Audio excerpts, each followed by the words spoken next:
Good day everyone. Our topic is Chapter 7, Managing Hostage Situation. Ang unang topic sa chapter na ito ay ang tanong na what is hostage situation? So base sa libro, ang hostage situation daw ay isang pangyayari kung saan ang suspect ay hawak ang isang tao na ginagamitan niya ito ng pwersa at pagbabanta habang ang mga pulis ay naka-close contact sa kanila. This would include daw ang isa kidnapping or abduction to make the political statement. At magiging hostage situation ito kung ang suspect ay naghihingi ng isang kondisyon sa otoridad. Halimbawa na lang siguro naghihingi sila ng mga pera or aeroplano, helicopter, jet plane. Ito rin daw ay isang kondisyon ng pagbabanta na magdulot ng agarang pinsala sa isang tao na hawak at labag ito sa kanyang kalooban. Kung isang tao daw ay naging hostage, ang police negotiator ang kailangan na mag-decide kung anong aksyon ang kanilang gawin para sa magandang resulta at sa safety release ng isang hostage, pati na rin ang mga taong involved dito. The difference between hostage taking and kidnapping are that in kidnapping, una, ang pulis ay hindi aware ng lokasyon ng bihag. Pangalawa, ang pulis ay hindi naka-close contact sa mga suspect o sa mga taong may kagagawan nito. Pangatlo, ang pulis ay hindi kailangan i-pressure o dapat hindi nila i-pressure ang mga suspect. Dahil kung na-pressure nila ito, di nila alam kung anong gagawin sa mga biktima dahil hindi naman nila alam kung saan ang lokasyon. Kung ang isang tao daw ay na-hostage, ma-classify ito as an over, seizure, or abduction dahil meron itong purpose or intent na to gain publicity or mga condition. What is managing hostage situation? In modern law enforcement terminology, managing hostage situation ay ito daw ang pagdirekta, pagkontrol ng mga tao at mga material resources o mga bagay na pagkunan ng mga pulis o mga otoridad. Naka-include na rin dito ang mga participant crisis or mga taong involved sa crisis at ang pag-barricade sa person or hostage situation or ang paglagay ng mga bakod or harang sa isang tao o sa hostage situation kung saan ay naka-anchor sa kanilang goals and objective na protektahan ang buhay ng lahat ng taong involved para na rin ma-prevent ang mas malaking damage at madala ang suspect sa kanilang custody. Ang priority sa managing hostage situation ay ang mapayapang resolusyon sa insidente o ang paggamit ng epektibo ngunit hindi lethal weapon para ma-resolba ng mapayapang sitwasyon. Ngunit kung ang sitwasyon ay pinapayagan na ayon naman sa batas at nakapasok sa guidelines ng mga police operational procedure, ay maaari silang gumamit ng reasonable force para ma-accomplish nila ang kanilang gawain. Various situation in hostage situation. Ang mga police or law enforcement agency ay merong iba't ibang paraan kung paano nila i-approach or i-deal ang isang sitwasyon or isang insidente depende sa sitwasyon nito. The 5 distinguished characteristics of hostage taker are follows. Persons in crisis, psychotics, common criminals, prisoners, and political terrorists. Ang isang criminal hostage taker daw ay mailarawan na may armas at nahuli sa akto at dahil naka-response ang mga pulis ay kumuha ito ng hostage para makatakas siya ng mabilis. At importante na malaman ng negotiator ang lahat ng impormasyon patungkol sa hostage taker katulad ng diagnosis nito, propensity to violence, kung ano ang mga kanyang hilig na or kung anong kanyang ginagawang mga masama, at kung umiinom ba ito ng mga gamot or on drugs. Kung makuha ng isang police or law enforcement negotiator ang accurate psychiatric history, ito daw ay malaking tulong para sa kanila. Ngunit kung ang isang preso ay kumuha ng hostage, usually ito ay nagresulta ng riot or jailbreak. Kung ito ang sitwasyon ay dapat merong mabilis na responde, dahil once daw na ang grupo ay nagkaisa at meron silang napiling leader, ang mga pulis ay mahihirapan na i-deal itong sitwasyon or i-resolve ang ganitong sitwasyon. Ang hostage taking na involve ang isang prisoner ay magkaiba sa nangyayari sa labas, dahil ang mga prisoner ay gumagawa sila ng insidente na hostage taking hindi para makalabas sa presohan, kundi para mas i-improve ang kanilang pamumuhay sa loob ng preso. Halimbawa nito ay kung ang warden ay masyadong stricto sa kanila, ginugutom sila or kulang ang kanilang pasilidad, masikip ang kanilang selda, ang mga preso ay gumagawa ng incident para marinig at malaman ang kanilang demand. Ang mga hostage na hawak ng mga terrorist organization, alam ng mga terrorist organization na hindi lahat ay saklaw ng mga pulis ang kanilang mga demand, at maraming mga terorista ang willing na mamatay para lang makuha ang kanilang gusto kahit pa madamay ang mga hostage.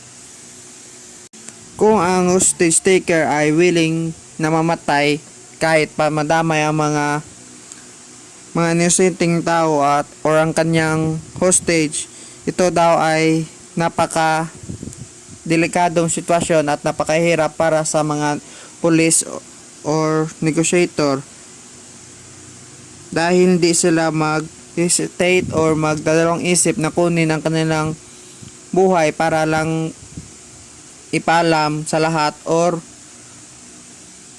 gustong sirain ng gobyerno.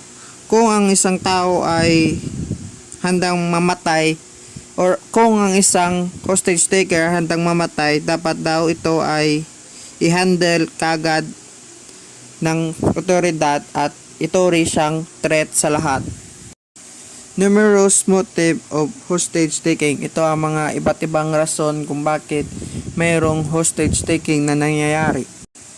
Una ay ang hostage taking na kinukover ng media. Gagawa yung mga terorista ng iba't ibang hostage taking, tapos siyempre magre-react yung gobyerno nito, katulad ng gagawa sila ng martial law or higpitan nila yung mamamayan para maging ligtas.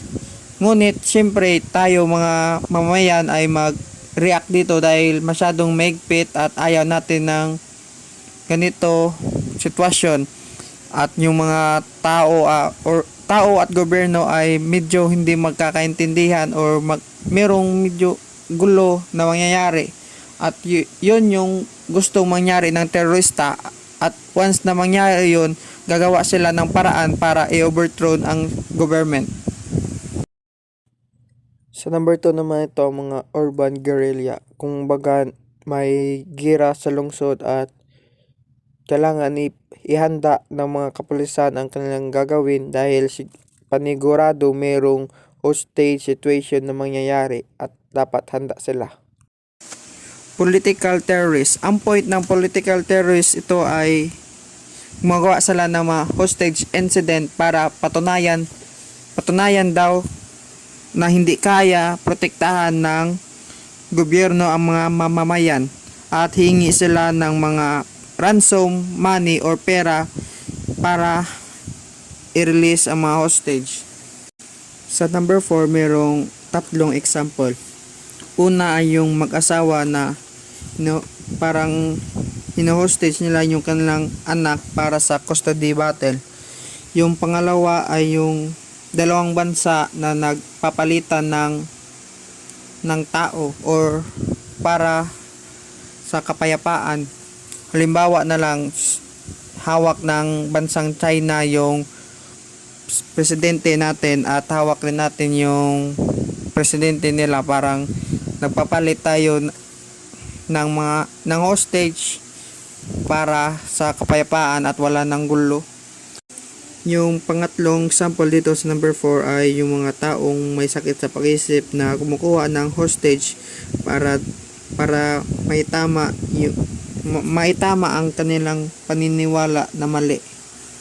Sa number 5 naman, most likely daw ang mga law enforcement officer ay nakaka-encounter ng hostage taking incident involve ang mga kriminal at mga taong may sakit sa pag-iisip. Kung ang hostage taking daw ay nasa criminal situation na, most likely nangyari ito dahil ang isang kriminal ay hindi niya na-complete ang kanyang crime at gusto niyang makatakas sa mga otoridad, kaya siya nag-hostage taking. Halimbawa na lang siguro nito yung nag-snatch ka, tapos habang tumatakbo ka, naabutan ka ng polis, tapos kinuha mo na lang yung mga tao dyan sa tabi mo, tapos hinostage mo dahil gusto mo na makatakas sa mga pulis. Ang pangunahing rason daw ng isang kriminal kung bakit sila ay nag-hostage taking para ma-ensure ang kanilang kaligtasan at ang mga kriminal ay nagdidemand ng ligtas na takasan or para maka-escape sila kapalit ang buhay ng kanilang hostage. Kahit anuman ang pangunahing rason kung bakit nag-hostage ang mga kriminal, ito daw ay magbabago. Tulad na lang ng act of robbing a bank. Yung mga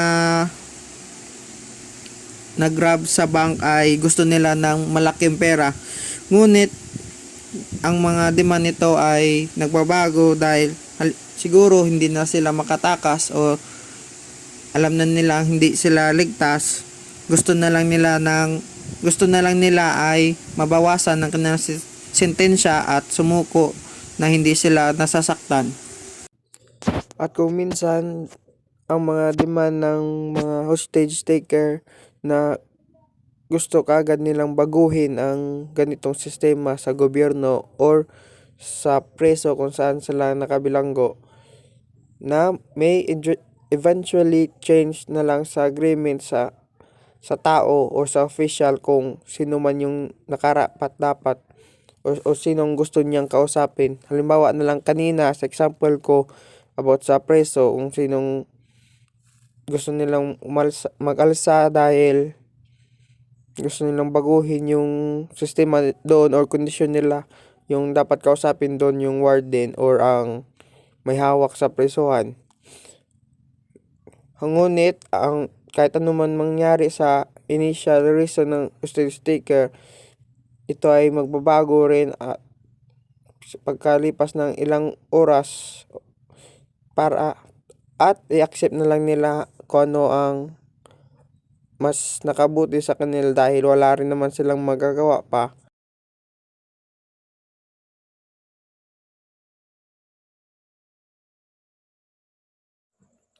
So hello, my topic is from page 100 up to 102. First topic is distinct categories of hostage takers.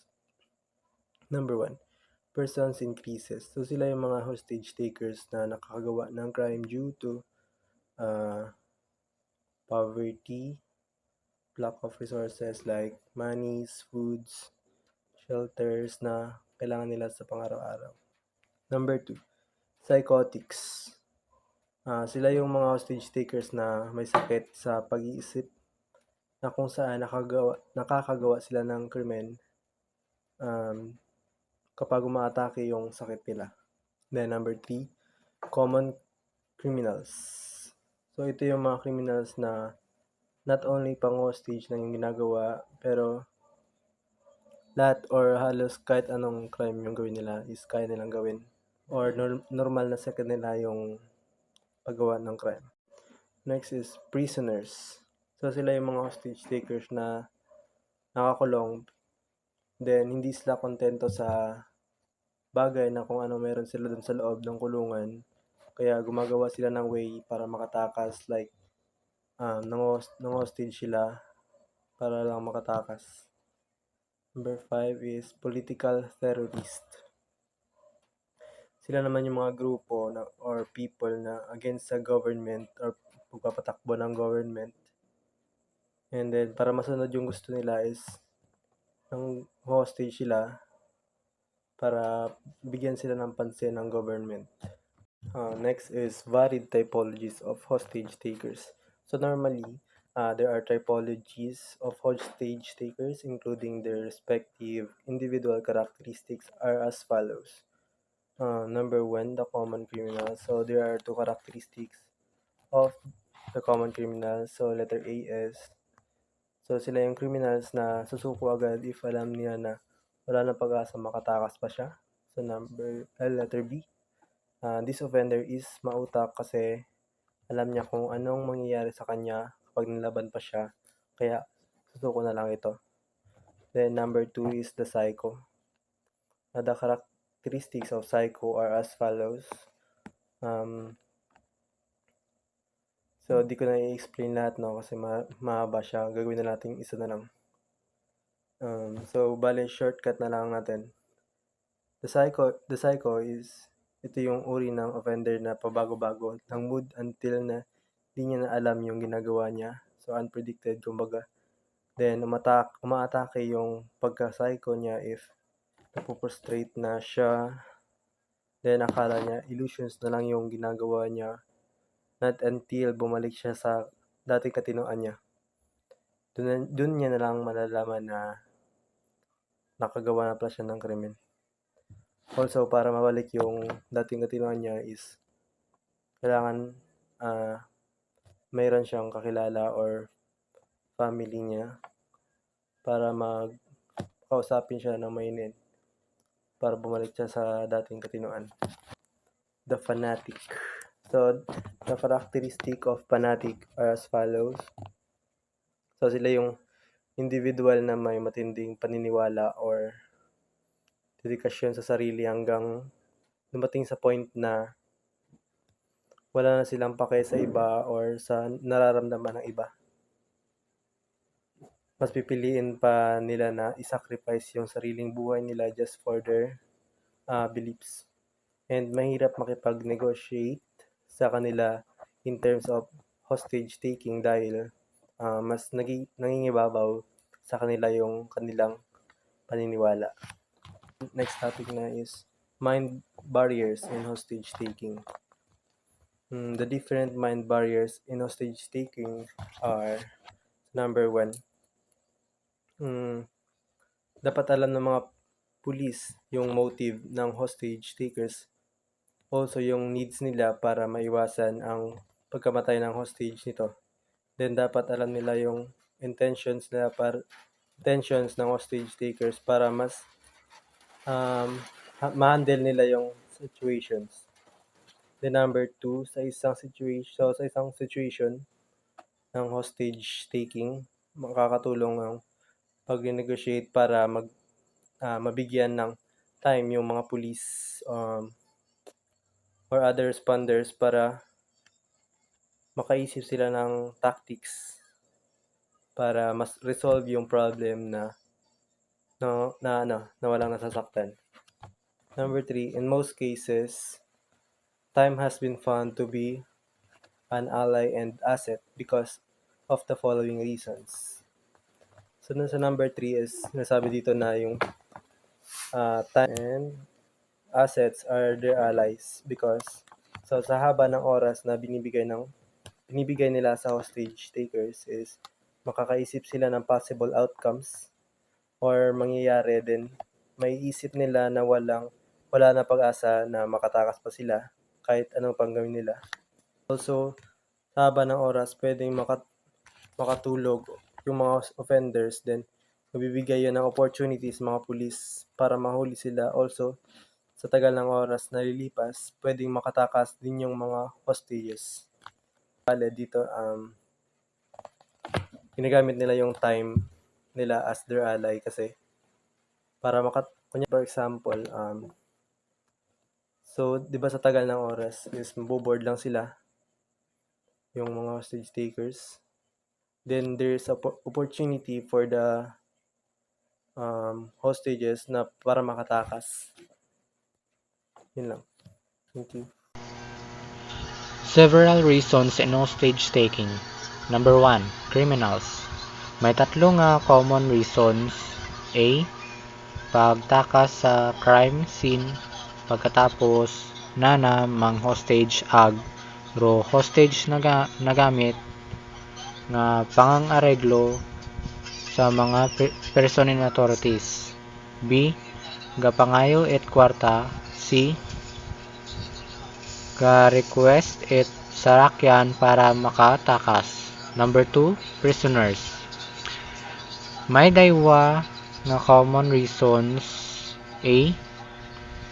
Ga-hostage imaw para sa power ag sa attention at media. B. Ga-alsa mga prisoners dahil sa prison's condition ag para sa improvement at presohan. Number 3, political terrorist. May 3 common reasons. A. Ga pang-hostage sanda para matawan sanda it public attention. B. Mabahol ro demand para sa local authorities ag kailangan gid it national government. C. Mataas ro tsansa nga mapatay do hostage kasi ro terrorists is handa lagi sanda mapatay. Activities in hostage situation. Number 1, planning. Planning ra is gina-determine gid nanda kung ano ro pinaka-effective nanda obrahon sa sitwasyon it hostage taking. Mga gina-manage nanda is A. Forecasting, mga ginaasahan nga kondisyon, problema ag tsansa sa pagharap ag tapos it incident. B. Establishing objectives, ginatukoy lagi nanda kung ano do gusto nga results sa pagplano ag obra orders. C. Establishing priorities, raya ay step by step nga gina-follow para ma-achieve nandaro objective. D. Scheduling, mga action at police personnels or other service providers nga hadlang sa hostage negotiation.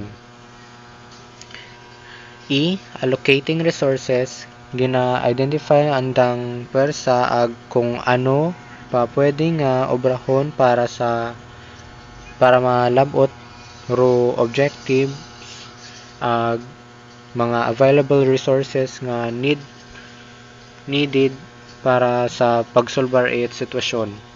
F. Establishing procedures, mga pagsunod-sunod nga obrahon depende sa nature ag demand it obra para matapos. G. Establishing policy, gatao answers sa mga importante nga questions ag problema ag tawan it action sa interest it police. Number 2, organizing, mga obrahan nga naka-arrange ag may connect sa work para madaliyang matapos ro obra ag importante man nga may isa ka tawo nga matapos do obrahon. Number A, structuring work, kilalanon ang ag pilion ro obra nga dapat i-perform ag na ma-observe ng pag-implement. B. Delegating, ginapaasa responsibilidad sa iba. C. Developing relationship, gaobra it connection para madali mag-cooperate ag may teamwork. Number 3, leading. A work nga dapat gampanon para do tinawo hay effective andang aksyon na influensyahan naman ng obra it participants sa crisis management. Mga ginamanage it leading. A. Making decisions. Dapat sayod mo ng katapusan ag result it ginaobra nyo nga plano. B. Communicating. Ga create it communication para masayran ro sitwasyon. C. Motivating. Gina-encourage do mga tao nga mag-take it action. D. Selecting people. Daya ay ginapili ro tama nga tao nga may skills, attitudes, technical know-how, ag may experience sa doing work. E. Developing people. Gina-improve ng knowledge, attitude, skills, ag technical know-how it mga tinawo sa negosasyon. Number 4, controlling. Obra nga dapat tapos ag sure nga order para sa natao nga sitwasyon. Sa controlling ay involved is A. Developing performance standard. Gaobra it criteria para sa acceptable ag unacceptable performance. B. Measuring performance, recording ag reporting mga ginaobra para masayra ng effectiveness. C. Evaluating performance. Ginastudihan ng obra ag result sa records ag reports. D. Correcting performance. Gina-improve ng method sa pag-obra ag ginalantaw sa records ag reports. Devising a basic plan of action. Sa hostage crisis, simple nga plano ro pwede nga mabag-o depende sa sitwasyon.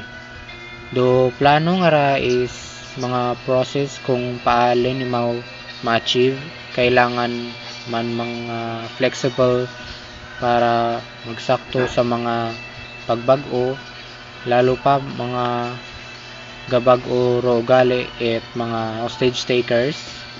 Mas manami kung pistok lang, pero kung alang-alang ay pwede mga tactical attack lamang. Basic plan in hostage situation. Identify the physical objective.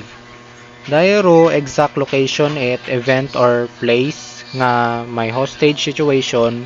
Pwede imaw nga structure, mga concrete or light material, sarakyan or uwait structure. Number 2, establish inner perimeter. Nang purpose kara is pag-control at gasuod ag gagawa nga mga tawo ag gina-prevent man do escape it suspect. Number 3, establish outer perimeter. Purpose kara is ginabawalan mga sasakyan ag pedestrian traffic like bystander ag media nga makialam sa police or activities at mga law enforcer. Number 4, organize fire and observation team. Purpose nanda ngara is gat tao it cover sa pag-arrest ag assault team ag ga-obtain it useful information sa plano nga action ag chat ag tansya do sitwasyon at direct observation sa goal ginaobra it suspect, ag situation it victim. Number 5, activate negotiating team. Purpose nanda is mabisa nga pag-negotiate sa suspect nga i-release na do hostages by demands it hostage takers concern in negotiations. Number 6, deploy arrest and assault team.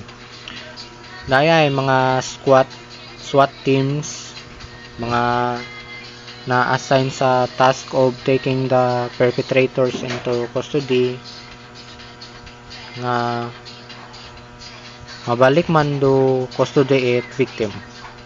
Number 7, maintain reserve. Sa hostage situation, mga reserve officers is mag-standby lang anay kasi buhay kung amat ro hostage taking. Sa hostage situation, kada 3 officers deploy is gina reserve ro isa. Of Sunji, Marriage 8 to 111. First is analysis of the hostage situation.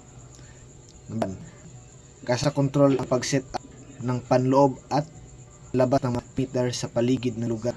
Isis, ang loob na pero ay higit sa access sa mga negdor at panlalimeter naglalay sa publiko at hindi otorisadong mga individual na siguro at tigil.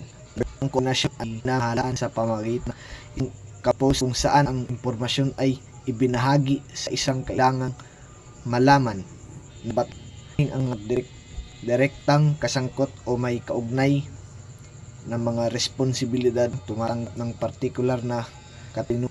Ang mga aksyon ng negosyator ay pinananatiling confidential at hindi ibinabahagi sa mga tactical na tauhan upang panatili ang integridad ng proseso ng negosasyon. Number 3, topography. Ang elevation, slope at natural na mga hadlang, mga ilog, kagubatan at nakakaapekto sa visibility, paggalaw at pagtatago. Ang mga malinaw na sightline ay mahalaga para sa parehong pagmamasid at pag-iwas sa pagtuklas, accessibility at movement. Tinutukoy ng mga kalsada, daan, pasukan at labasan kung gaano kadaling makagalaw ang mga tao sa lugar. Ang limitadong mga ruta ng pagtakas ay nakakatulong sa pagpapatupad ng batas na maglaman ng mga salarin, mga istruktura na ginagawa ng tao.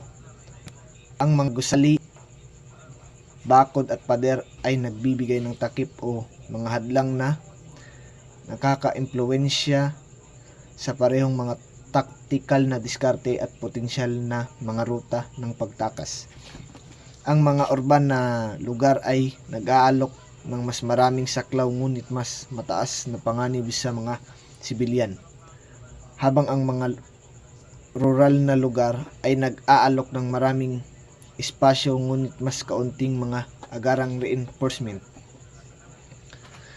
Nakakatulong ang pagsusuring ito at masuri kung paano maaring mag-navigate at gamitin ang lupain ang parehong tagapagtupad ng batas at may kasalanan. Number 4, dapat tasahin ng isang tagapagpatupad ng batas kanilang sariling mga lakas at mga lakas ng kanilang mga kalaban. Maunawaan ang mga magagamit na mapagkukunan at tukuyin ang anumang karagdagang mga pangangailangan bago kumilos. Dapat na may nasuporta upang matiyak ang epektibong paghawak sa sitwasyon. Number 5, pagkatapos suriin ang sitwasyon, sinusuri ng tagapagpatupad ng batas ang plano at bumuo ng isang detalyadong plano ng aksyon. Pagkatapos ay naghahanda sila ng mga malinaw na tao upang epektibong mag-issue ng mga order. Number 6, ang checklist para sa pagsusuri ng katalinuhan o mga pagtatantya ay nakakatulong na matiyak ang masinsinan at balangkas na paggawa ng desisyon. Mga pagsa sa alang-alang sa sitwasyon ng hostage. Number 1, matatag ng command post at staging areas. Bigyang diin ang lahat ng tauhan sa misyon. Ipatupad ang disiplina sa sunog. I-rotate ang mga di mahalagang tauhan pabalik sa serbisyo at palitan ang mga off-duty na tauhan ng mga nasa tungkulin upang mapanatili ang kahandaan at kausayan sa pagtakbo. Number 2, tukuyin ang mga lugar na nanganganib sa sunog. Tasahin ang mga motibo ng mga salarin. Magsagawa ng background check sa kanila. Ihiwalay ang may kasalanan, paghiwalayin ang lahat ng saksi at magtipon ng mga nauugnay na mapa, floor plan, drawing o sketch para tumulong sa investigasyon at pagtugon. Number 3, sa isang sitwasyon ay ang pagkakilanlan mga bihag, mga sarin ay dapat malinaw tukoy na may mga bihag na inilarawan sa pamamagitan ng kanilang mga tungkulin o katangian at ang mga salarin ay napapansin sa pamamagitan ng kanilang itsura at potensyal na armas. Next is elemento ng pagmamahala ng sitwasyon ng hostage. Ang mga posisyon ng bawat isa ay dapat na kaugnayan sa mga pangunahing lugar tulad ng mga labasan, barikada at mga ligtas na lugar. Natiyak ang isang malinaw na pagtingin sa mga prioridad sa paglikas. Ang mga hostage na pinakamalapit sa panganib o salarin ay dapat munang ilikas upang ang mga nasa mas ligtas na lokasyon ay iligtas pagkatapos. Number 2, ang pamamaraan ng paglikas ay inuuna ang pagliligtas sa mga bihag ng mabilis at ligtas habang i-neutralize din ang mga may kasalanan upang mabawasan ang mga panganib. Kasama sa suportang kailangan ang mga tactical na kupunan, tulong medikal at ligtas na mga ruta sa paglaban. Number 3, ang pamamahala sa sitwasyon ng hostage o iba pang kaganapan sa krisis ay binubuo ng ilang mahalagang elemento. Ang mga ito ay kontrol, koordinasyon, komunikasyon at impormasyon. Sa pamamagitan ng paggamit ng bawat isa sa mga konseptong ito, ang insidente ay maaring matagumpay na mapag-usapan nang walang sinumang nasaktan. Number 4, ang matagumpay na paglutas sa salungatan sa pamamagitan ng negosasyon o puwersa ay umaasa sa pag-unawa sa pangunahing salik tungkol sa mga kasangkot. Number 1, ang mga psychological na katangian, personalidad, emosyonal na katalinuhan, pagpaparaya sa stress ay humuhubog ng mga reaksyon at estratehiya. Number 2, ang mga pisikal na katangian, kalusugan, tibay ay nakakaapekto sa pagtitiis at pag-uugali ng mga pagharap. Number 3, ang mga salik sa background, mga nakaraang karanasan, mga impluwensya sa kultura ay nakaka-impluwensya sa mga pananaw at tugon sa salungutan. And last, concluding the hostage situation. Sitwasyon ng hostage, karaniwang nilalayon ng mga salarin na gamitin ang mga bihag ng leverage upang makuha ang pera, bagay o iba pang mga kahilingan. Ang Crisis Management Team or CMT sa kabilang banda ay nakatuon sa paglutas ng sitwasyon ng walang pinsala sa sino mang kasangkot. Ang pagtatapos ng sitwasyon ng pag-hostage ay kinabibilangan ng mga hakbang tulad ng mabilis na pag-alis ng mga may kasalanan. Sa pag-secure ng mga layunin, pagbibigay diin sa media, pangangalap ng ebidensya, pag-ayos ng mga tauhan, pagkuha ng mga kagamitan, pagtatasa ng pinsala sa ari-arian, kolekta ng data ng kritika, at pagsasagawa ng mga debriefing. Bukod pa rito, ang social media ay nagdudulot ng mga hamon dahil ang mga pampublikong post ay maaaring mabunyag ng mga detalye ng pagpapatakbo na posibilidad makompromiso ang kaligtasan at tagumpay sa mga operasyon.